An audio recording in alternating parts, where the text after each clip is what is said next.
आपने जब न्यूज़ सुनी थी एग्जाम पोस्टपोन की तो क्या इंस्टेंट रिएक्शन था आपका?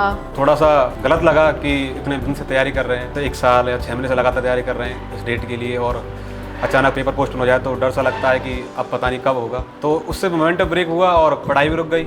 एक कंटिन्यूटी बनी हुई थी स्टार्टिंग में, लेकिन एकदम से जब पता पड़ा कि एग्ज़ाम पोस्टपोन हो रहा है, थोड़ा रिलैक्स में आ गए।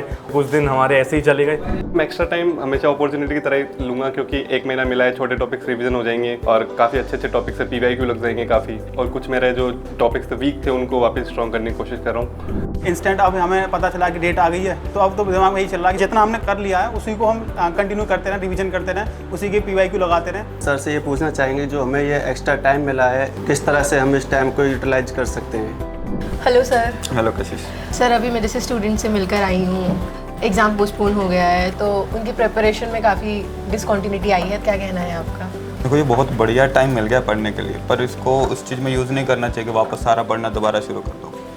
इसको सिर्फ और सिर्फ रिवीजन के लिए यूज़ करो। ज़्यादा से ज़्यादा आपका कोई टॉपिक रह गया हो, आपके टाइम कम रह गया हो, तो सिर्फ उस टॉपिक को थोड़ा पढ़ सकते हो। सारा दोबारा पढ़ने की ज़रूरत नहीं है। क्वेश्चन सोल्व करने पे ध्यान दो, प्रीवियस ईयर क्वेश्चंस ट्राई करो, टेस्ट सीरीज ट्राई करो, बस रिवीजन पे ध्यान देना, वो भी क्वेश्चंस के थ्रू रिवाइज करना। जो आपके टॉपिक कमजोर हैं उनके क्वेश्चंस ट्राई करो, ये सब कर सकते हैं। इम्पॉर्टेंट ये है कि जैसे कि कुछ लोगों ने कुछ टॉपिक छोड़ देते हैं, हम मेन चीज़ देके और एग्ज़ाम को कवर करने की कोशिश करते हैं। तो अब वो टाइम है कि आप कुछ चीज़ों को जैसे छोड़ के चल रहे थे पहले, तो आप उनको कवर कर लो। इम्पॉर्टेंट है जो एग्ज़ाम के पॉइंट ऑफ व्यू से, जिससे क्या है कि आपकी प्रैक्टिस अच्छी हो जाए। और साथ में जैसे कि टेस्ट सीरीज़ भी हम लोग क्या करते हैं कि मॉड्यूल वाइज या मतलब सब्जेक्ट वाइज नहीं लगाते, डायरेक्ट FLT पे फोकस करते हैं ज़्यादा। तो अब बहुत ही अच्छा टाइम है कि आप सब्जेक्ट वाइज टेस्ट दे सकते हो, जिससे कि आप अपनी प्रिपरेशन को और स्ट्रॉन्ग कर लो। देखो, मैं सिर्फ 2 ही वर्ड बोलना चाहूँगी, रिवीजन प्लस प्रैक्टिस।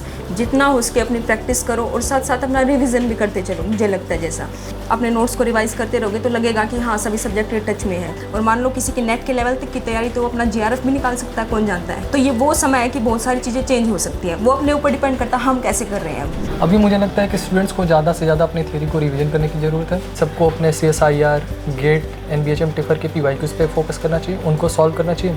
अगर इसके बाद भी किसी को लगता है कि उनकी तैयारी अभी कंप्लीट नहीं है, तो उन्हें टेस्ट सीरीज ज्वाइन करना चाहिए और उसके थ्रू खुद को एनालाइज करना चाहिए। देखो, सिलेक्शन का एक ही तरीका है कि ज़्यादा से ज़्यादा प्रीवियस ईयर सॉल्व करो। मेन टारगेट तुम्हारा अभी फ़िलहाल उन क्वेश्चंस पे होना चाहिए, उन कंसेप्ट पे होना चाहिए जो तुमसे सॉल्व नहीं हुए। अगर टाइम मिला है तो उस टाइम को पूरा यूटिलाइज करो प्रीवियस ईयर क्वेश्चंस के साथ, और जो मैक्सिमम टफ क्वेश्चंस हैं उनके साथ। Thank you so much sir for your valuable advice.